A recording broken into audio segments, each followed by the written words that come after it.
भाईजान भाईजान मेरी एक बेटी लापता है. आणि त्यावेळी शाहिस्ते खान त्याची बहीण म्हणाली, शिवाजीची माणसं आत्ताच आली होती, मला वाटते तुमच्या मुलीला, आपल्या मुलीला शिवाजीची माणसं घेऊन गेली असतील. त्यावेळी शाहिस्ते खान म्हणाला, शिवाजी महाराजची माणसं स्त्रियाला कधीच घेऊन जाणार नाही. दुश्मनाला सुद्धा शिवाजी महाराजच्या चारित्र्यावर इतका विश्वास होता, इतका विश्वास होता दुश्मनाला सुद्धा. असं का कर्तृत्व शिवाजी महाराजांनी निर्माण करून ठेवलंय, असं नेतृत्व शिवाजी महाराजांनी उभं करून ठेवलंय. संभाजी महाराज सारखा पराक्रमी पुत्र त्यांनी या मातीमध्ये जन्माला घातलाय, ज्यांनी औरंगजेबाला तब्बल 9 वर्ष झुंज दिली होती, तब्बल 9 वर्ष.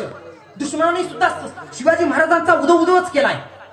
ज्यावेळी शिवाजी महाराजांच्या मृत्यूची बातमी घेऊन साकी मुस्तैद खान औरंगजेबाच्या दरबारामध्ये आला आणि त्याला वाटलं शिवाजी महाराजांच्या मृत्यूची बातमी ऐकून औरंगजेबाला कोण आनंद होईल, आणि त्यानं औरंगजेबाला बातमी सांगायला चालू केली.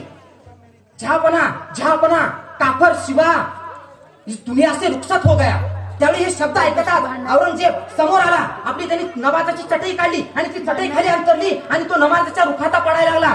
नमाजाच्या रुखाता पडून उठणं झालं तर तो असे 2 हात वरती आकाशाकडे करून म्हणाला, या खुदा तेरे जन्नत के दरवाजे खुले रखना, तेरा नेक बंदा तेरे पास आ रहा है. औरंगजेबानं सुद्धा शिवाजी महाराजांचा इतका लौकिक केलाय, इतका लौकिक केलाय.